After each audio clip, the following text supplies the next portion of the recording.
नमस्कार दोस्तों, welcome back to our YouTube channel the ultimate spark. इस चैनल के माध्यम से हम पूरी की पूरी इंडियन पॉलिटी की एम लक्ष्मीकांत बुक कवर कर रहे हैं। अगर आप भारतीय राज व्यवस्था को, इंडियन पॉलिटी को समझना चाहते हैं तो आप अभी के अभी हमारा चैनल सब्सक्राइब कर लें। द अल्टीमेट स्पार्क के नाम से हमारे चैनल का नाम है और इस वीडियो में हम शुरू करने वाले हैं एम लक्ष्मीकांत बुक का chapter number 21, central council of ministers. देखिए, भारत के अंदर संसदीय शासन प्रणाली है, यानी कि पार्लियामेंट्री सिस्टम ऑफ गवर्नमेंट है। जहां पर भी पार्लियामेंट्री सिस्टम ऑफ गवर्नमेंट होती है वहां एक पार्लियामेंट होती है, जहां पर उसके जो सदस्य हैं वो सांसद कहलाते हैं, मेंबर ऑफ पार्लियामेंट कहलाते हैं। पूरा भारत का जो क्षेत्रफल है उसको बांटा गया है, डिवाइड किया गया है लोकसभा क्षेत्रों में। प्रत्येक लोकसभा क्षेत्र में से एक प्रतिनिधि चुन करके लोकसभा में आता है। ठीक है, टोटल 552 लोकसभा सीट्स हैं। ठीक है, ये जो एमपी बनाए जाते हैं, इन्हीं एमपीज में से कुछ लोग मंत्री बना दिए जाते हैं। इन्हीं मंत्रियों के समूह को काउंसिल ऑफ मिनिस्टर्स यानी कि मंत्री परिषद बोला जाता है। ठीक है, तो इन्हीं काउंसिल ऑफ मिनिस्टर्स में अलग अलग कैटेगरी के मिनिस्टर्स होते हैं रैंक वाइज। सबसे हायर लेवल का जो मिनिस्टर होता है, जिसपे सबसे महत्वपूर्ण मिनिस्ट्रीज, मंत्रालय दिए जाते हैं, जिसको जैसे home affairs, external affairs, foreign affairs, यानी कि defence ministry, home ministry, finance ministry, ये जो मिनिस्टर्स हैं ये कैबिनेट मिनिस्टर्स होते हैं। उसके नीचे होते हैं मिनिस्टर ऑफ स्टेट्स, फिर उससे नीचे होते हैं डिप्टी मिनिस्टर्स। तो ये जो काउंसिल ऑफ मिनिस्टर्स हैं, इनका हेड कौन होता है? Prime minister. तो ये पूरी की पूरी जो काउंसिल ऑफ मिनिस्टर्स हैं और उनका जो हेड है प्राइम मिनिस्टर, ये राष्ट्रपति के लिए काम करते हैं। To aid and advice the president, यानी प्रेसिडेंट को परामर्श देते हैं, सलाह देते हैं, उसकी हेल्प करते हैं उसके कार्यों में। ठीक है, और ये जो परामर्श रहते हैं ये बाइंडिंग नेचर के रहते हैं। ठीक है, इसलिए जो काउंसिल ऑफ मिनिस्टर्स है उसकी जो पावर रहती है वो रियल पावर रहती है, और जो प्रेसिडेंट की पावर रहती है वो नाम मात्र की रहती है, क्योंकि प्रेसिडेंट को काउंसिल ऑफ मिनिस्टर्स के मुताबिक ही कार्य करना होता है। उनकी परामर्श बाध्य रहती है, बाइंडिंग नेचर की रहती है। ठीक है, तो शुरू करते हैं चैप्टर को। इन इंडिया, इंडिया में कैसी व्यवस्था है? पार्लियामेंट्री सिस्टम ऑफ गवर्नमेंट है, यानी कि संसदीय शासन प्रणाली है। Model on the base of British pattern. जैसे ब्रिटेन के अंदर पार्लियामेंट्री सिस्टम है, संसदीय शासन प्रणाली है, सेम वैसे ही इंडिया के अंदर भी है। ठीक है, council of ministers headed by prime minister. ठीक है, इज रियल एग्जीक्यूटिव अथॉरिटी, यही वास्तविक एग्जीक्यूटिव अथॉरिटी होती है ऑफ पॉलिटिको एडमिनिस्ट्रेटिव सिस्टम, यानी कि भारत का जो शासन प्रशासनिक जितनी भी राज्य व्यवस्था है उसका जो मेन अथॉरिटी है, रियल एग्जीक्यूटिव अथॉरिटी है, वो काउंसिल ऑफ मिनिस्टर है, जिसको प्राइम मिनिस्टर के द्वारा संभाला जाता है। ठीक है, तो काउंसिल ऑफ मिनिस्टर से जो रिलेटेड आर्टिकल हमारे भारतीय संविधान में दिया गया है वो है आर्टिकल 74, जो कि बताता है काउंसिल ऑफ मिनिस्टर्स के स्टेटस के बारे में, यानी कि उनका क्या रोल रहता है, क्या फंक्शंस रहते हैं। ठीक है, ये बताया गया आर्टिकल 74 में। आगे देखेंगे। देन आर्टिकल 75 जो है वो डील करता है, डील्स विद अपॉइंटमेंट्स, कि जो मिनिस्टर्स हैं उनको कैसे अपॉइंट किया जाता है, क्या कितना उनका टेन्योर रहता है, टाइम पीरियड, कार्यकाल रहता है, क्या उनकी रिस्पॉन्सिबिलिटीज रहती हैं, क्या उनकी क्वालिफिकेशंस होती हैं, ओथ, वो शपथ कैसे लेते हैं, कौन उनको शपथ दिलवाता है। ठीक है, then salaries and allowances of ministers, उनको कितना वेतन दिया जाता है। इस सब के बारे में आर्टिकल 75 में बताया गया है। डिटेल में जानते हैं अब। तो कॉन्स्टिट्यूशनल प्रोविजंस जो कि भारतीय संविधान में दिए गए हैं, उनको अब डिटेल में हम जानेंगे। सेम लैंग्वेज यहाँ पर यूज की गई है जो हमारे भारतीय संविधान में दी गई है। आर्टिकल 74 जो कि रिलेटेड है council of ministers to aid and advice president, status से रिलेटेड है कि काउंसिल ऑफ मिनिस्टर्स का क्या फंक्शन रहेगा, क्या कार्य रहेगा, क्या स्टेटस रहेगा, क्या रोल रहेगा। To aid and advice president यानी कि राष्ट्रपति को परामर्श देना, उसकी हेल्प करना। ठीक है, तो आर्टिकल 74 का क्लॉज 1 कहता है there shall be a council of ministers with the prime minister at the head of to aid and advise the president, who shall in the exercise of his functions act in accordance with such advice, act in accordance with such advice। यानी कि कहा गया है कि एक council of minister होगी जिसका head prime minister होगा, जो कि परामर्श और हेल्प करेगा राष्ट्रपति को। ठीक है, वो राष्ट्रपति को हेल्प करेंगी। ठीक है, और जो प्रेसिडेंट उसी एडवाइस, काउंसिल ऑफ मिनिस्टर के द्वारा दी गई एडवाइस और एड पर ही कार्य करेगा। वो बाध्य है, उसकी एडवाइस के हिसाब से ही उसको काम करना है प्रेसिडेंट को। अगर वो उसकी एडवाइस पर काम नहीं करता तो वो गैर संवैधानिक हो जाएगा, अनकॉन्स्टिट्यूशनल और इनवैलिड माना जाएगा। ठीक है, then provided that the president may require the council of minister to reconsider such advice and the president shall act in accordance with the advice standard after such reconsideration। यानी कि president को एक अधिकार मिला है। क्या मिला है कि प्रेसिडेंट जो है, प्रेसिडेंट के पास, राष्ट्रपति के पास काउंसिल ऑफ मिनिस्टर्स के द्वारा जो एक बार एडवाइस दी जाएगी किसी भी मामले से रिलेटेड, तो प्रेसिडेंट के पास ये अधिकार है कि वो उस एडवाइस को दोबारा रिकंसीडर के लिए, कंसीडरेशन के लिए, दोबारा से विचार विमर्श करने के लिए काउंसिल ऑफ मिनिस्टर्स के पास दोबारा भेज सकता है। ठीक है, देन काउंसिल ऑफ मिनिस्टर्स दोबारा उस मामले की जांच करेंगे, विचार विमर्श करेंगे और उसके बाद दोबारा आफ्टर रिकंसिडरेशन दोबारा एडवाइस अपनी उसी मामले से रिलेटेड सौंपेंगे। देन प्रेसिडेंट को उसी एडवाइस के हिसाब से ही कार्य करना होगा, बाध्य है प्रेसिडेंट, बाइंडिंग नेचर है। ठीक है, देन क्लोज 2 कहता है the advice tendered by ministers to the president shall not be inquired into in any court. यानी कि जो भी काउंसिल ऑफ मिनिस्टर्स के द्वारा या किसी भी मिनिस्टर के द्वारा प्रेसिडेंट को जो भी एडवाइस दी गई है, उस एडवाइस से रिलेटेड कोई भी जांच पड़ताल कोर्ट के द्वारा नहीं की जा सकती। वो कोर्ट के कार्य क्षेत्र से बाहर की चीज है, कोर्ट इसके अंदर कोई भी हस्तक्षेप नहीं कर सकती। ठीक है, देन आर्टिकल 75 जो कि अदर प्रोविजन से रिलेटेड है, या मिनिस्टर्स के, काउंसिल ऑफ मिनिस्टर्स के, यानी कि appointment, tenure, responsibility, qualification of salaries and allowances से रिलेटेड है। देखिए, आर्टिकल 75 का क्लोज 1 कहता है prime minister shall be appointed by president and the other ministers shall be appointed by the president on the advice of prime minister. यानी कि भारत के जो राष्ट्रपति हैं वो प्राइम मिनिस्टर को अपॉइंट करते हैं, एंड द अदर मिनिस्टर जो हैं उनको भी अपॉइंट प्रेसिडेंट के द्वारा, राष्ट्रपति के द्वारा ही किया जाता है, लेकिन प्राइम मिनिस्टर की एडवाइस पर ही अदर मिनिस्टर्स को अपॉइंट किया जाता है। यानी कि प्राइम मिनिस्टर जो हैं वो पूरी की पूरी अदर मिनिस्टर्स से रिलेटेड पूरी लिस्ट बनाकर प्रेसिडेंट को सौंपते हैं, अपनी एडवाइस देते हैं, देन उसी के मुताबिक ही प्रेसिडेंट को अदर मिनिस्टर्स को अपॉइंट करना होता है। अपने आप से प्रेसिडेंट किसी भी मिनिस्टर को अपॉइंट नहीं कर सकते। ठीक है, देन क्लोज 1A ये कहता है the total number of ministers including the prime minister in the council of minister shall not exceed 15% of the total strength of the Lok Sabha।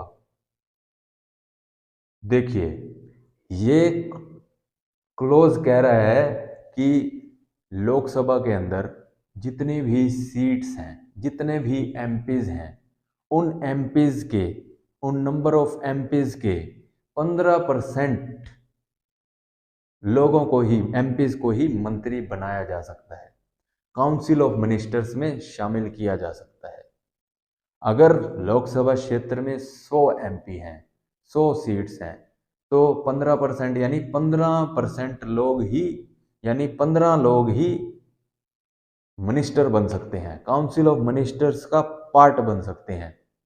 ठीक है, अगर 200 हैं तो 30, अगर 300 हैं तो 45, अगर 400 हैं तो 60। इस समय, मौजूदा समय में लोकसभा के अंदर 552 मैक्सिमम एमपीज की सीट्स हैं। ठीक है, तो यानी कि कितने मंत्री बन सकते हैं? 15% बन सकते हैं, यानी कि 82-83 मिनिस्टर्स बनाए जा सकते हैं। काउंसिल ऑफ मिनिस्टर्स के अंदर 82-83 मिनिस्टर्स रह सकते हैं, including prime minister. Prime minister भी उसी के अंदर ही इंक्लूड है, 82-83 के अंदर ही। ठीक है, total number of ministers including the prime minister in the council of minister shall not exceed 15% of the total strength of the Lok Sabha. यानी कि ये जो प्रोविजन है इसको बाद में ऐड किया गया था, added by 91st constitutional amendment act 2003 में इसको ऐड किया गया था। Then clause 1B, a member of either house of parliament belonging to any political party who is disqualified on the ground of defection shall also be disqualified to be appointed as a minister। देखिए, इस close को भी बाद में add किया गया था bye 91st constitutional amendment act 2003 में, इस प्रोविजन को ऐड किया गया था। क्या कह रहा है ये क्लोज? ये कह रहा है कि अगर कोई एमपी, चाहे वो लोकसभा का हो या राज्यसभा का हो, वो अगर एंटी डिफेक्शन लॉ के मामले में डिस्क्वालिफाइड कर दिया जाता है, anti defection law, defection on the ground of defection, defection यानी कि दल बदलना। मान लो कोई एमपी है और वो कांग्रेस पार्टी से एमपी बना है और वो बीजेपी में चला जाए या आम आदमी पार्टी में चला जाए या किसी अदर पार्टी में चला जाता है, तो वो एंटी डिफेक्शन लॉ के तहत उस पर मामला दर्ज होगा और वो डिस्क्वालीफाई कर दिया जाएगा एज अ एमपी। अगर वो डिस्क्वालीफाई कर दिया जाता है एज अ एमपी, देन उसको वो मिनिस्टर बनने के लिए भी डिस्क्वालीफाई ही माना जाएगा, वो एज अ मिनिस्टर भी अयोग्य घोषित हो जाएगा। ठीक है, इसका मतलब ये है। ठीक है, इसको 2003 में ऐड किया गया था एंटी डिफेक्शन लॉ के लिए। ठीक है, देन क्लोज 2 जो है वो कह रहा है कि minister shall hold office during the pleasure of president। Pleasure of president कि मिनिस्टर अपने पद पर तब तक रह सकता है, राष्ट्रपति की इच्छा अनुसार रह सकता है। ठीक है, लेकिन यहाँ जो प्लेजर ऑफ प्रेसिडेंट लिखा है, लेकिन पीछे कौन काम कर रहा है? काउंसिल ऑफ मिनिस्टर, जिसका हेड कौन है? Prime minister. प्राइम मिनिस्टर के परामर्श पर, एड एंड एडवाइस पर ही प्रेसिडेंट काम करते हैं। तो यहाँ प्लेजर यानी इच्छा किसकी है? प्राइम मिनिस्टर की है, काउंसिल ऑफ मिनिस्टर्स की है। ठीक है ना, तो प्लेजर ऑफ प्रेसिडेंट यानी प्राइम मिनिस्टर की प्लेजर पर डिपेंड करता है। देन क्लोज 3 कहता है council of ministers shall be collectively responsible to Lok Sabha, यानी कि जो पूरी की पूरा मंत्री परिषद है, काउंसिल ऑफ मिनिस्टर्स हैं, वो सामूहिक तौर पर लोकसभा के प्रति जिम्मेवार रहते हैं, कोलेक्टिवली रिस्पॉन्सिबल हैं, जवाबदेही है। ठीक है, देन क्लोज 4 कह रहा है president shall administer the oaths to the ministers। ठीक है, मतलब जो मिनिस्टर्स को शपथ दिलाई जाती है वो राष्ट्रपति के द्वारा दिलाई जाती है, प्रेसिडेंट के द्वारा दिलाई जाती है। ठीक है, देन क्लोज 5 क्या कह रहा है? A minister who is not a MP of either house for any period of 6 consecutive months shall cease to be a minister। ये क्लोज कह रहा है, क्लोज फिफ्थ, कि अगर कोई मिनिस्टर बन जाता है और वो ना तो लोकसभा का मेंबर है और ना राज्यसभा का मेंबर है, लगातार 6 महीने तक अगर वो किसी भी हाउस का मेंबर नहीं बनता है तो उसको अपना मंत्री पद छोड़ना होगा। shall cease to be a minister। ठीक है। देन सिक्स्थ क्लोज क्या कह रहा है? Salaries and allowances of ministers are determined by parliament. यानी कि जो मिनिस्टर्स की सैलरीज होती हैं और जो अलाउंसेस उनको दिए जाते हैं, इनको समय समय पर टाइमली किसके द्वारा निर्धारित किया जाता है?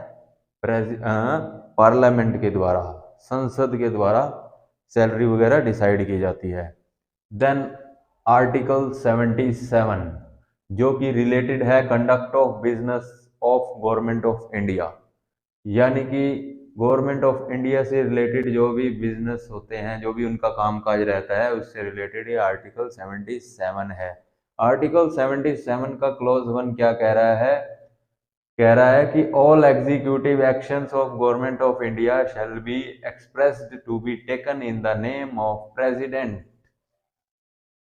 यानी कि गवर्नमेंट ऑफ इंडिया के द्वारा जो भी एक्शन लिए जाते हैं, एग्जीक्यूटिव एक्शन, यानी कि जो भी पॉलिसीज इंप्लीमेंट करनी होती हैं, जारी करनी होती है, तो वो सब काम गवर्नमेंट ऑफ इंडिया के जो भी किए जाते हैं वो प्रेसिडेंट के नाम से ही जारी किए जाते हैं, ऑल एग्जीक्यूटिव एक्शंस। ठीक है। देन क्लोज 2 क्या कह रहा है? कह रहा है कि ऑर्डर्स यानी आदेश एंड अदर इंस्ट्रूमेंट्स यानी कि लिखित दस्तावेज, documents, orders and other instruments made and executed in the name of president shall be authenticated in such manner as may be specified in rules to be made by the president। rules to be made by the president यानी कि जितने भी आदेश या फिर अन्य दस्तावेज जो कि जारी किए जाते हैं वो सब प्रेसिडेंट के नाम पर ही जारी किए जाते हैं और वो ऑथेंटिकेटेड हैं या नहीं है, वैलिड हैं या नहीं है, ये राष्ट्रपति के द्वारा बनाए गए नियमों पर ही स्पेसिफाइड किया जाता है। ठीक है ना। उसके प्रेसिडेंट के द्वारा जो रूल्स बनाए गए हैं उसके हिसाब से ही जारी किए जाते हैं और उसकी ऑथेंटिकेशन रहती है। Then further the validity of an order or instrument which is so authenticated shall not be called in question, shall not be called in question on the ground that it is not an order or instrument made or executed by president। यानी कि ये authenticated है या नहीं है, validity कि ये valid है या नहीं है, ये जो भी ऑर्डर्स या अदर इंस्ट्रूमेंट्स जो कि जारी किए गए हैं, एग्जीक्यूट किए गए हैं प्रेसिडेंट के द्वारा, ये वैलिड हैं या नहीं है, प्रेसिडेंट के द्वारा जारी किए भी गए हैं या नहीं किए गए, इस प्रकार का कोई भी क्वेश्चन मार्क इन पर नहीं लगाया जा सकता। ठीक है। देन क्लोज 3 क्या कह रहा है? The president shell make rules, कि प्रेसिडेंट रूल्स बना सकता है। किससे related rules? The president shell make rules for the more convenient transaction of the business of the government of India and for the allocation among ministers of the said business।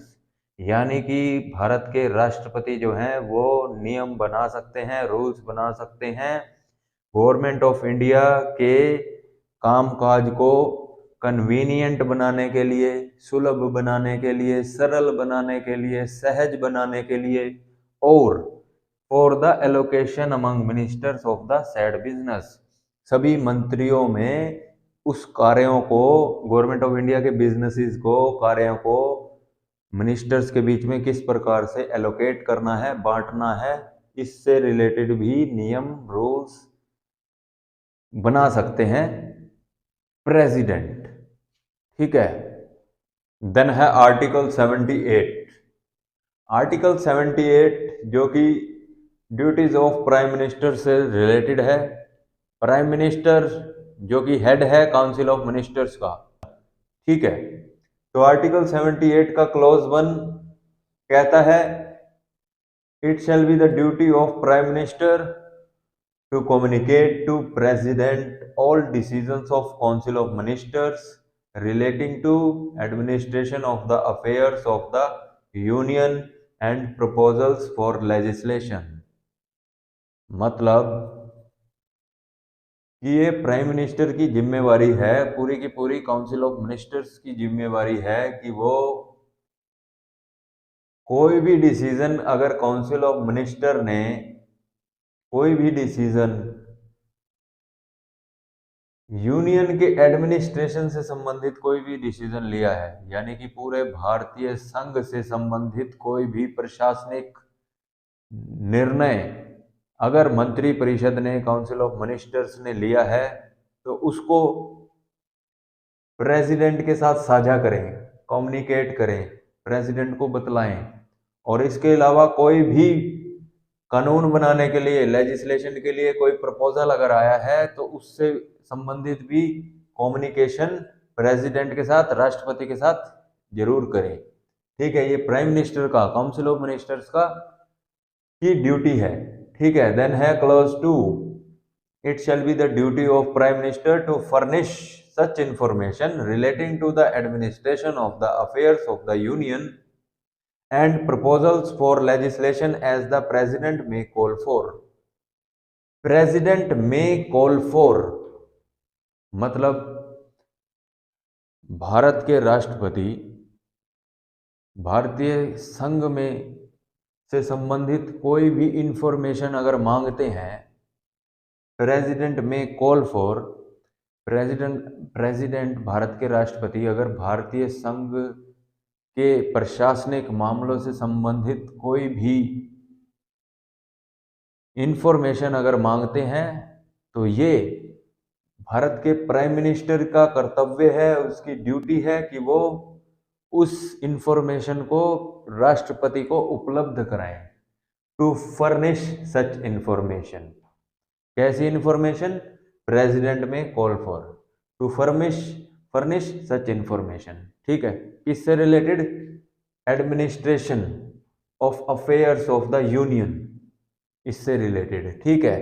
Then है clause 3, article 78 का clause 3, if the president so requires, अगर राष्ट्रपति को requirement है, जरूरत है, if the president so requires to submit for the consideration of council of ministers any matter on which a decision has been taken by a minister, decision has been taken by a minister but which has not been considered by the council। मतलब अगर किसी matter से किसी भी मामले से संबंधित अगर कोई डिसीजन केवल और केवल एक मंत्री ने ले लिया है और प्रेसिडेंट को जरूरत लगती है, रिक्वायरमेंट ऐसी लगती है कि मंत्री के द्वारा लिया गया डिसीजन उसके ऊपर पूरी काउंसिल ऑफ मिनिस्टर्स विचार विमर्श करे, अपनी कंसिडरेशन करे, तो ये भारत के प्राइम मिनिस्टर की जिम्मेवारी है कि वो उस मैटर को काउंसिल ऑफ मिनिस्टर्स की कंसिडरेशन के लिए उस मैटर को सबमिट करे, ताकि काउंसिल ऑफ मिनिस्टर पूरी की पूरी उस पर कंसिडरेशन करके अपनी एडवाइस दे, ठीक है। If the president so requires to submit for the consideration of council of ministers any matter on which a decision has been taken by a minister but which has not been considered by the council, ठीक है। Then है article 88, article 88 जो related है rights of ministers की, मंत्रियों को क्या अधिकार मिले हैं। Rights of ministers related to with respect to Rajya Sabha and Lok Sabha houses of parliament, ठीक है। क्या कहता है article 88? Every minister shall have the right to speak and take part in the proceedings of either house, any joint sitting of the houses, and any committee of parliament of which he may be named a member, but he shall not be entitled to vote। ठीक है, मतलब कि every minister, सभी मंत्रियों को यह अधिकार मिला है कि वो संसद भवन के किसी भी सदन के अंदर, चाहे वो लोकसभा सदन हो या राज्यसभा सदन हो, Lok Sabha house and Rajya Sabha house में उनकी प्रोसीडिंग्स में वो भाग ले सकते हैं। ठीक है, और वहाँ स्पीक, वहाँ वो भाषण दे सकते हैं, बोल सकते हैं, अपनी बात रख सकते हैं। ये मंत्रियों को सबको अधिकार मिला है कि वो किसी भी हाउस, पार्लियामेंट के किसी भी हाउस में जा करके उनकी प्रोसीडिंग्स में भाग ले सकते हैं, वह भाषण दे सकते हैं, बोल सकते हैं। या फिर कोई ज्वाइंट सिटिंग, जहां लोकसभा और राज्यसभा की एक साथ दोनों की अगर कोई सभा इकट्ठी है तो वहां पर भी वो भाग ले सकते हैं और बोल सकते हैं, भाषण दे सकते हैं। And any committee of parliament, किसी भी पार्लियामेंट्री कमेटी के अंदर जिसमें उनको मेंबर बनाया गया है, विच ही में बी नेम्ड अ मेंबर, जहां उन्हें मेंबर बनाया गया है वहां पर भी वो उनकी प्रोसीडिंग्स में भाग ले सकते हैं। लेकिन but he shall not be entitled to vote, उन्हें वोट देने का अधिकार नहीं मिलेगा। वोट सिर्फ वो उसी हाउस में दे सकते हैं जिस हाउस के वो मेंबर हैं, मंत्री हैं। अगर वो लोकसभा हाउस में मेंबर हैं तो वो लोकसभा में वोट डाल सकते हैं, अगर वो राज्यसभा के मेंबर हैं तो वो राज्यसभा में अपना वोट डाल सकते हैं। लेकिन वो लोकसभा राज्यसभा दोनों की प्रोसीडिंग्स में भाग ले सकते हैं, वहाँ बोल सकते हैं। इसके अलावा वो पार्लियामेंट की किसी भी कमेटी जिसमें उनका नाम दर्ज है, वो सदस्य हैं, मेंबर हैं, वहाँ भी वो भाग ले सकते हैं। इसके अलावा लोकसभा और राज्यसभा की इकट्ठी जो ज्वाइंट सिटिंग होगी उसमें भी वो भाग ले सकते हैं। ये हो गए काउंसिल ऑफ मिनिस्टर्स से रिलेटेड सारे के सारे आर्टिकल जो कि भारतीय संविधान में, कॉन्स्टिट्यूशन में दिए गए हैं। अब बात करेंगे nature of advice of ministers की, कि मंत्रियों के द्वारा, काउंसिल ऑफ मिनिस्टर्स के द्वारा दी गई एडवाइस उसका कैसा नेचर है।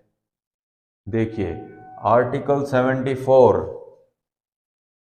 जो कि काउंसिल ऑफ मिनिस्टर्स के स्टेटस को बताती है कि काउंसिल ऑफ मिनिस्टर्स का क्या रोल है, क्या स्टेटस है, क्या कार्य रहता है। ठीक है, there shall be a council of ministers to aid and advice president.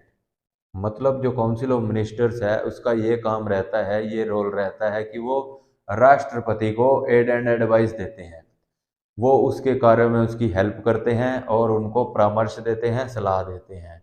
उन्हीं की एडवाइस पर ही राष्ट्रपति अपना कार्य करते हैं।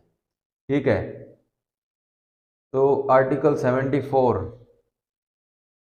में ये जो एड एंड एडवाइस है इसको बाइंडिंग नेचर का बना दिया गया, बाध्य कर दिया गया। देखिए 42nd and 44th constitutional amendment act के द्वारा ये जो काउंसिल ऑफ मिनिस्टर्स को जो एड एंड एडवाइस की ड्यूटी दी गई थी, इसको बाइंडिंग नेचर का बना दिया गया, बाइंडिंग ऑन प्रेसिडेंट, यानी कि जो राष्ट्रपति हैं उनको काउंसिल ऑफ मिनिस्टर्स की बात को, परामर्श को, सलाह को मानना ही पड़ेगा, कंपलसरी कर दिया गया। ठीक है, and can aid and advice given by ministers can not be inquired by any court, कि मंत्री ने जो भी सलाह राष्ट्रपति को अगर दी है तो उससे रिलेटेड कोर्ट का कोई हस्तक्षेप नहीं होगा, कोर्ट उस एडवाइस से रिलेटेड कोई भी जांच नहीं कर सकती। ठीक है, वो कोर्ट के दायरे से हट कर की चीज है, can not be inquired by any court. ठीक है, in 1971 supreme court held that, supreme court ने अपना फैसला सुनाया और कहा, even after dissolution of Lok Sabha, council of ministers does not cease to hold office. मतलब अगर भारत की लोकसभा भंग हो चुकी है, इसके बावजूद भी जो मिनिस्टर्स होंगे वो अपने पदों को छोड़ नहीं सकते। काउंसिल ऑफ मिनिस्टर्स कोलैप्स नहीं कर जाएगी जब तक दोबारा से सरकार नहीं बनती, दोबारा से इलेक्शंस नहीं होते, तब तक काउंसिल ऑफ मिनिस्टर्स भंग नहीं होंगी। ठीक है, बिकॉज ऐसा क्यों, why, because president can not exercise the executive power without aid and advice of council of ministers. यानी कि जो भारत के राष्ट्रपति हैं वो काउंसिल ऑफ मिनिस्टर्स के बिना एक पत्ता तक नहीं हिला सकते। उनकी एड एंड एडवाइस के बिना, उनके परामर्श और उनकी हेल्प के बिना कुछ नहीं कर सकते। ठीक है, अगर प्रेसिडेंट कुछ भी ऐसा करते हैं बिना उनकी काउंसिल ऑफ मिनिस्टर्स की एड एंड एडवाइस के, तो वो अनकॉन्स्टिट्यूशनल माना जाएगा, गैर संवैधानिक माना जाएगा, इनवैलिड माना जाएगा, अवैध माना जाएगा। ऐसा इसलिए क्योंकि ऐसा करने, प्रेसिडेंट के ऐसा करने पर आर्टिकल 74 जो है वो वॉयलेट होता है। ठीक है, आर्टिकल 74 की अवहेलना होती है, क्योंकि आर्टिकल 74 क्या कहता है, there shall be a council of ministers to aid and advice president and this aid and advice is binding on president and can not be inquired by any court. ठीक है, देन इन 1974 में दोबारा supreme court का एक और फैसला आया, जिसमें सुप्रीम कोर्ट ने कहा, wherever constitution requires satisfaction of president, this is not personal satisfaction of president but satisfaction of council of ministers। यानी कि हमारे भारतीय संविधान में कहीं भी जब ये वर्ड आता है सेटिस्फैक्शन ऑफ प्रेसिडेंट की, राष्ट्रपति की संतुष्टि, तो इसका मतलब ये नहीं है कि सिर्फ और सिर्फ प्रेसिडेंट की पर्सनल सेटिस्फैक्शन की बात की जा रही है, बल्कि ये सेटिस्फैक्शन काउंसिल ऑफ मिनिस्टर्स की, और काउंसिल ऑफ मिनिस्टर्स का जो हेड है प्राइम मिनिस्टर, उसकी सेटिस्फैक्शन की बात की जा रही है। देन अपॉइंटमेंट ऑफ मिनिस्टर्स की, मिनिस्टर्स को कैसे अपॉइंट किया जाता है।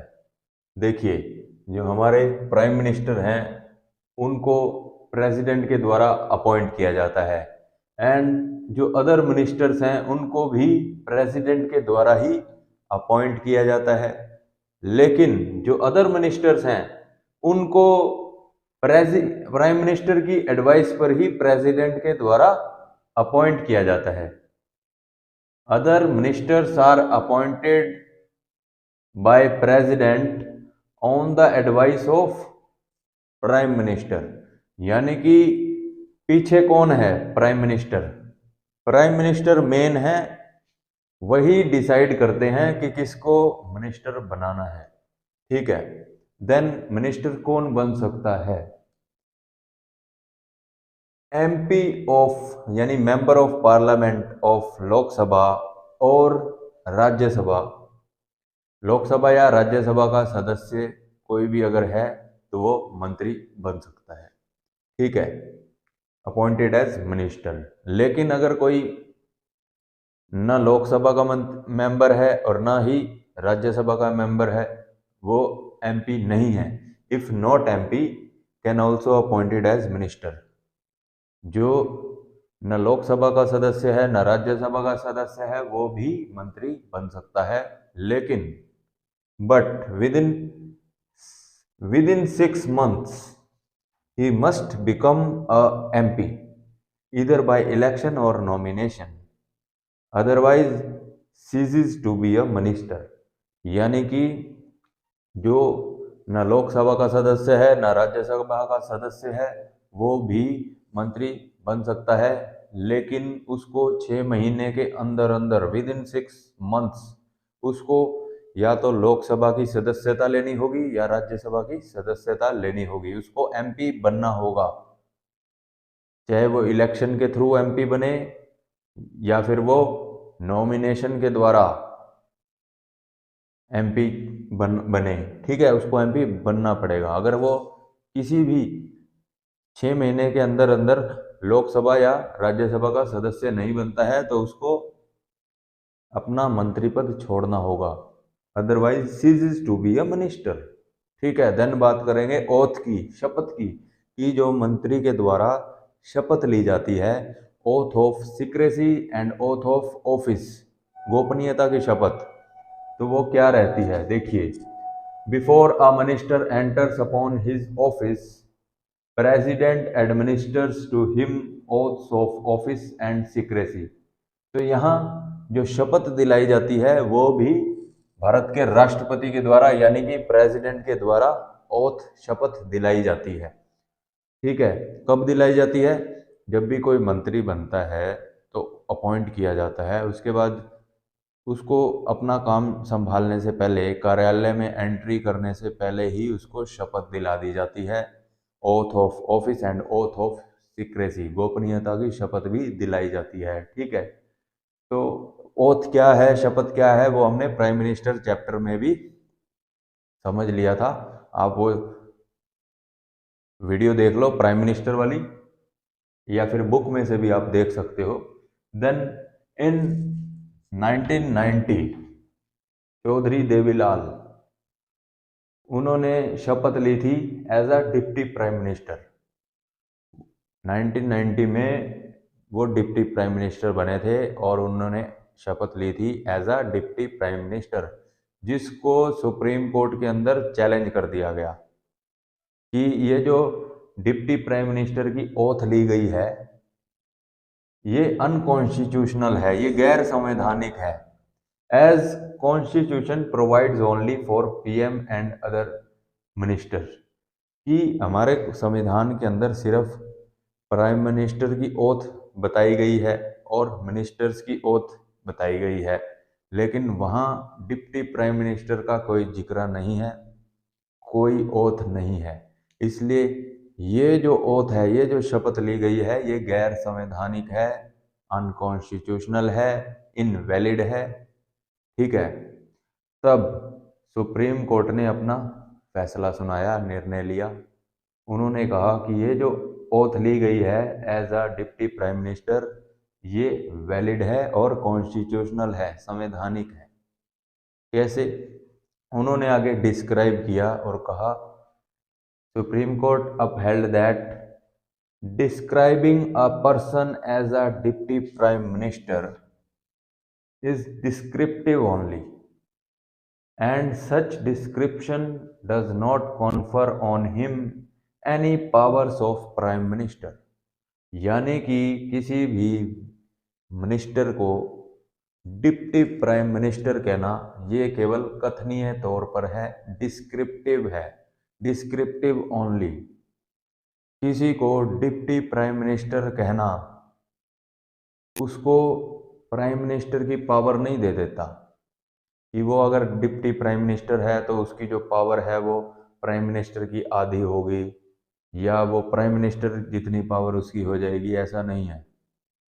डिपेंड करता है कि उस डिप्टी प्राइम मिनिस्टर को कौन सा मंत्रालय मिला है या स्टेट लेवल पर कौन सा डिपार्टमेंट मिला है, ये उस पर डिपेंड करता है कि वो होम मिनिस्टर है, वो फाइनेंस मिनिस्टर है, या वो कोई और इम्पोर्टेंट मिनिस्ट्री उसको मिली है, फॉरेन मिनिस्टर है।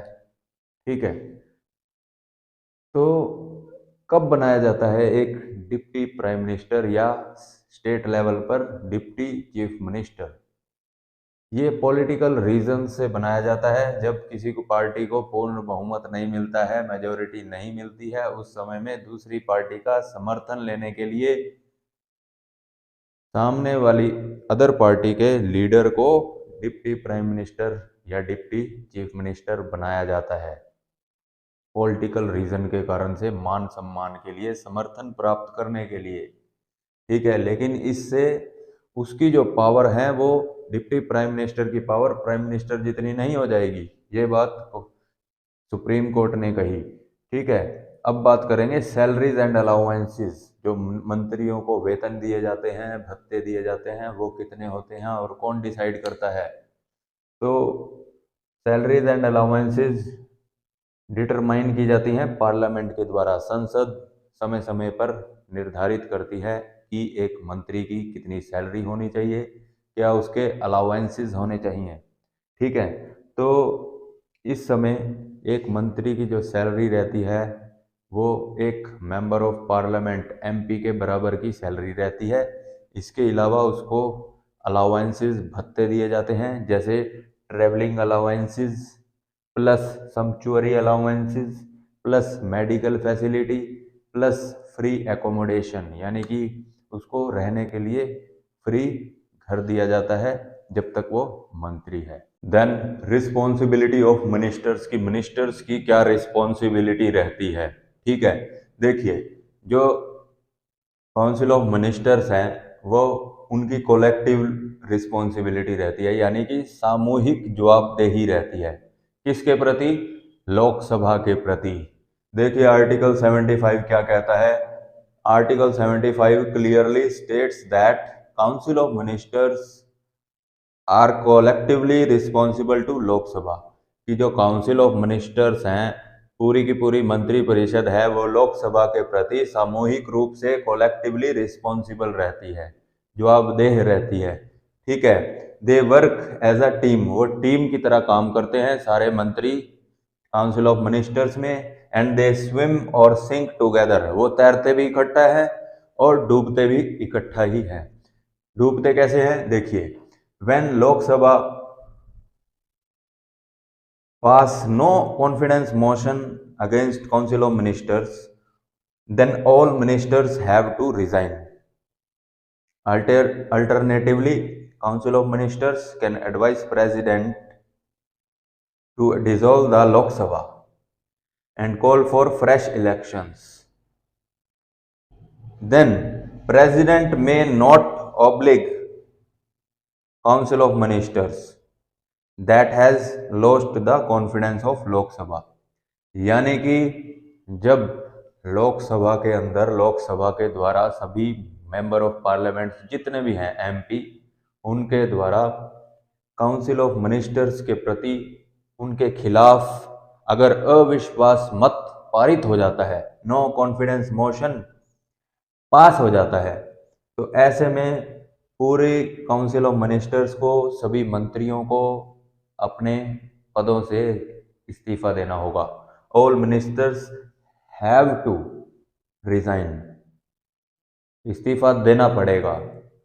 अल्टरनेटिवली कोई ऑप्शन नहीं है। Alternatively council of ministers can advise president, वो पूरी की पूरी जो काउंसिल ऑफ मिनिस्टर्स हैं वो राष्ट्रपति को ये एडवाइस देते हैं कि वो लोकसभा को भंग कर दें, डिसॉल्व कर दें, and call for fresh elections, और दोबारा चुनाव करवाएं।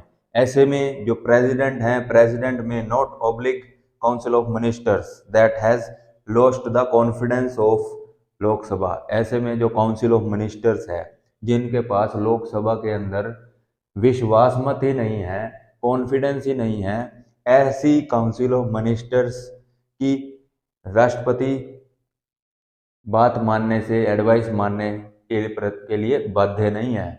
वो राष्ट्रपति की बात वो राष्ट्रपति जो है वो काउंसिल ऑफ मिनिस्टर्स की बात मान भी सकते हैं और नहीं भी मान सकते, वो बाध्य नहीं है ऐसी सिचुएशन में, ठीक है। जब काउंसिल ऑफ मिनिस्टर्स के पास कॉन्फिडेंस ना हो लोकसभा के अंदर, ठीक है, क्योंकि लोकसभा डिसॉल्व करने के बाद दोबारा चुनाव करवाने में खर्चा आता है, तो ऐसे में राष्ट्रपति क्या कर सकते हैं कि वो सेपरेट दोबारा फ्रेश इलेक्शन करवाने के बजाय, लोकसभा को डिसॉल्व करने के बजाय, इस काउंसिल ऑफ मिनिस्टर्स की बजाय वो जो भी मेजोरिटी पार्टी की मान लो उसके पास नहीं है, तो किसी और पार्टी को सरकार बनाने की परमिशन दे सकते हैं, उनको इनवाइट कर सकते हैं। जैसे लार्जेस्ट पार्टी हो या लार्जेस्ट कोलिशन गठबंधन हो, उसको मौका दे सकते हैं उनके लीडर को कि वो सरकार बनाना चाहे तो बना सकते हैं, और उनको 1 महीने का टाइम दे दिया जाएगा कि वो मेजोरिटी अपना कॉन्फिडेंस लोकसभा में शो करें। ठीक है। देन कैबिनेट डिसीजंस जो हैं, cabinet decisions bind all ministers even if they deferred in the cabinet meeting, कि सभी मंत्रियों को कैबिनेट के द्वारा लिए गए डिसीजन को मानना बाध्य होता है, वो उसके खिलाफ नहीं जा सकते। वो भले ही कैबिनेट मीटिंग में उनके विचार अलग हों, लेकिन एक बार कैबिनेट ने डिसीजन ले लिया तो उनको सभी मंत्रियों को उसी डिसीजन के हिसाब से ही चलना होगा, फॉलो करना होगा। Then it is the duty of every minister to stand by cabinet decisions and support them both within and outside the parliament, कि ये प्रत्येक मंत्री की जिम्मेवारी है कि वो कैबिनेट, जो भी कैबिनेट डिसीजन लिया गया है उसके साथ खड़े रहें। Stand by cabinet decision, cabinet decision जो भी लिया गया है उसके साथ खड़े रहें एंड उसको सपोर्ट करें within and outside the parliament, संसद के अंदर भी और बाहर भी। ठीक है। Then if any minister disagrees with the cabinet decision and is not prepare to defend it, he must resign. अगर कोई भी मंत्री कैबिनेट डिसीजंस के खिलाफ जाकर के डिसएग्री करता है और उसका समर्थन नहीं करता है, और वो अपने कुछ भी डिफेंस के लिए कुछ भी प्रिपेयर नहीं करता है, तो ऐसे में उसको रिजाइन देना पड़ेगा, क्योंकि कोलेक्टिवली रिस्पॉन्सिबिलिटी है सभी मंत्रियों की। अगर वो खिलाफ है तो उनको रिजाइन देना पड़ेगा। ठीक है। तो सामूहिक रूप से पूरी की पूरी काउंसिल ऑफ मिनिस्टर्स लोकसभा के प्रति जिम्मेवार रहती है। ठीक है। उनको एक तरह टीम की तरह काम करना होता है, एंड दे स्विम एंड और सिंक टुगेदर। ठीक है। देन है इंडिविजुअल रिस्पॉन्सिबिलिटी, यानी कि प्रत्येक मंत्री की क्या जिम्मेवारी रहती है। ये तो हो गई सामूहिक जिम्मेवारी। अलग अलग मंत्री की क्या जिम्मेवारी रहती है, सबको अलग अलग मंत्रालय मिलता है। ठीक है। देन आर्टिकल 75 ये कहता है कि ministers hold office during the pleasure of president only on the advice of prime minister, यानी कि आर्टिकल 75 कहता है कि मंत्री अपने पद पर तब तक रह सकता है, राष्ट्रपति की इच्छा अनुसार रह सकता है। प्लेजर ऑफ प्रेसिडेंट, जब तक राष्ट्रपति चाहते हैं तब तक वो अपने पद पर रह सकता है। अगर यहाँ जो प्रेसिडेंट लिखा है, प्रेसिडेंट अपने आप में कुछ नहीं करता, बल्कि प्रेसिडेंट को एडवाइस करते हैं भारत के प्राइम मिनिस्टर, प्रधानमंत्री। Only on the advice of prime minister president काम करते हैं। ठीक है। तो यहाँ जो प्लेजर है वो प्रेसिडेंट का नहीं बल्कि प्राइम मिनिस्टर का प्लेजर है। ठीक है। Then in case of difference of opinion और dissatisfaction with the performance of a minister, PM can ask to resign or advise president to dismiss him। यानी कि अगर प्राइम मिनिस्टर के साथ किसी और मंत्री का मतभेद रहता है, ओपिनियन, डिफरेंस ऑफ ओपिनियन रहता है, या प्राइम मिनिस्टर किसी दूसरे मिनिस्टर के काम से संतुष्ट नहीं है, असंतुष्ट है, dissatisfaction with the performance of a minister, तो ऐसे में प्राइम मिनिस्टर उस मंत्री को कह सकते हैं कि वो इस्तीफा दे दे। अगर वो इस्तीफा नहीं देता तो वो राष्ट्रपति को परामर्श देकर, प्रेसिडेंट को एडवाइस देकर कह सकते हैं कि वो मंत्री को डिसमिस कर दे। Then no legal responsibility on council of ministers, यानी काउंसिल ऑफ मिनिस्टर्स ने कोई भी अपनी एडवाइस प्रेसिडेंट को अगर दी है तो उस एडवाइस के ऊपर कोर्ट हस्तक्षेप नहीं कर सकता, कोई जांच उस पर नहीं हो सकती, कोर्ट में मुकदमा दर्ज नहीं हो सकता काउंसिल ऑफ मिनिस्टर्स पर। ठीक है। इसलिए कहा गया है नो लीगल रिस्पॉन्सिबिलिटी, कोई रिस्पॉन्सिबिलिटी नहीं है मिनिस्टर्स की कि मिनिस्टर ने जो एडवाइस दी है। ठीक है।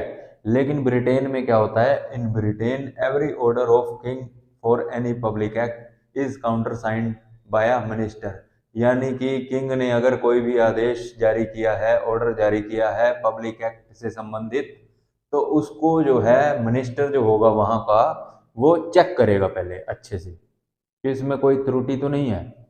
ठीक है, जैसे इंडिया में प्रेसिडेंट है वैसे ही ब्रिटेन के अंदर किंग है, किंग एंड क्वीन चलते हैं वहाँ। इंडिया में रिपब्लिक सिस्टम है, वहाँ ब्रिटेन में मोनार्की सिस्टम है।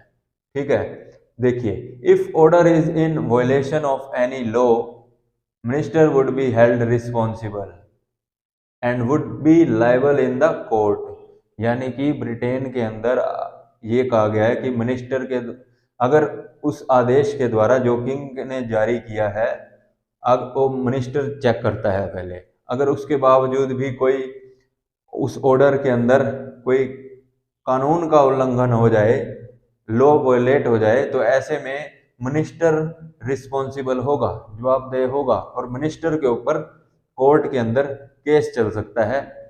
ठीक है, किंग के ऊपर नहीं चलेगा, क्योंकि किंग के बाद चेक किसने किया है? मिनिस्टर ने किया उसको। ठीक है, और एक ब्रिटेन के अंदर एक फ्रेज चलता है, देखिए, legally accepted phrase in Britain. क्या चलता है कि the king can do no wrong, कि जो किंग है वो कभी गलत हो ही नहीं सकता, कुछ गलत कर ही नहीं सकता। ठीक है, hence can not be sued in any court, यानी कोर्ट के अंदर किंग के खिलाफ कोई मुकदमा दर्ज नहीं हो सकता।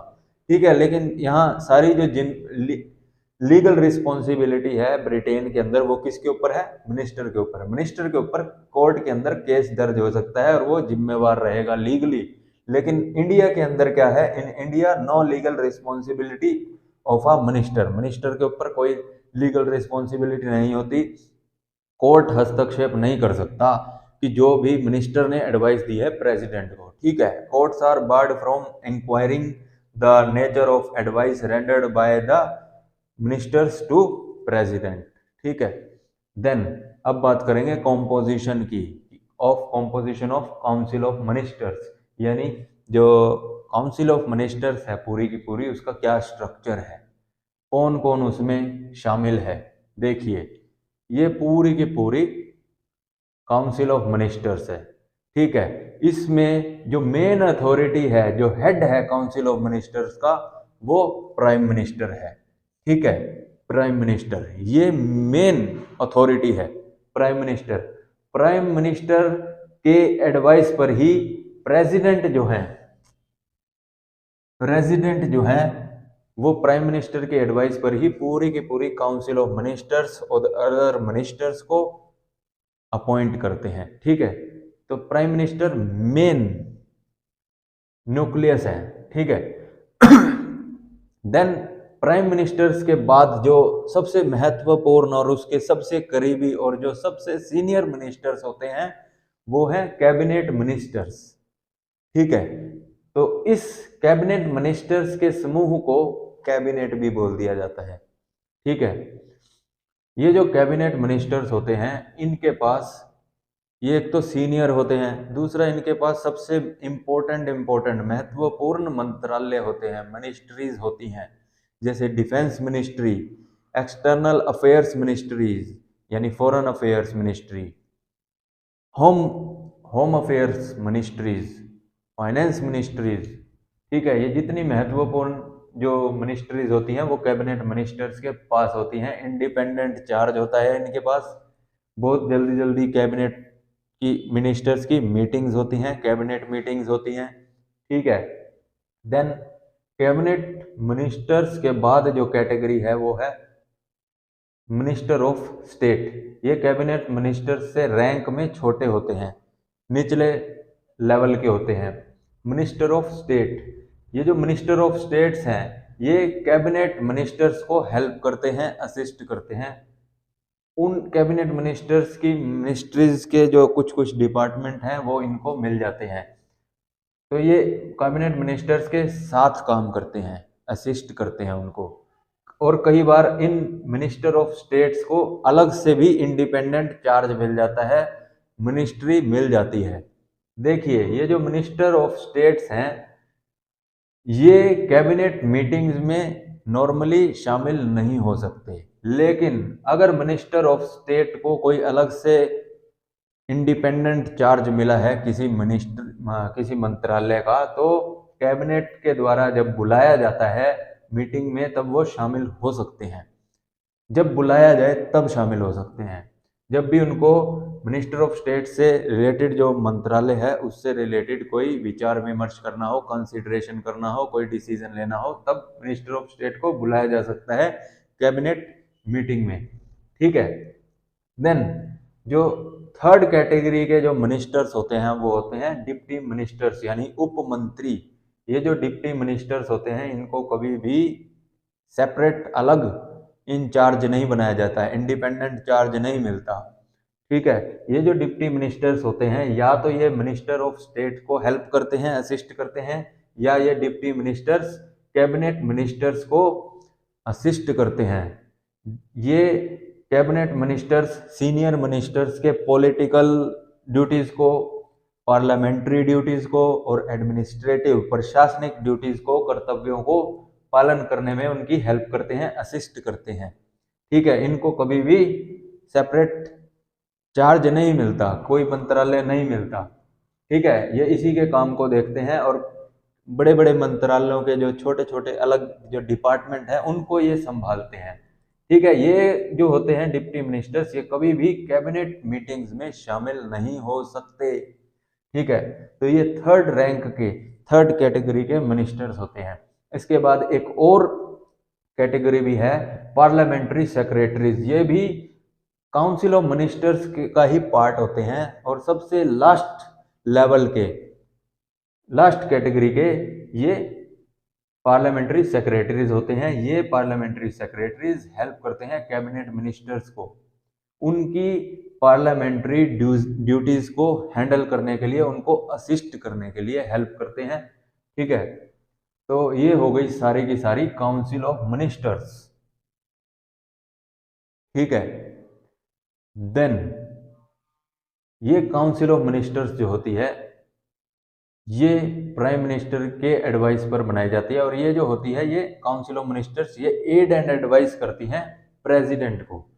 इनके द्वारा दिए गई एडवाइस पर, निर्णय पर ही प्रेसिडेंट कोई भी काम करते हैं, अपनी एग्जीक्यूटिव ड्यूटीज को पूरा करते हैं। ठीक है। ठीक है।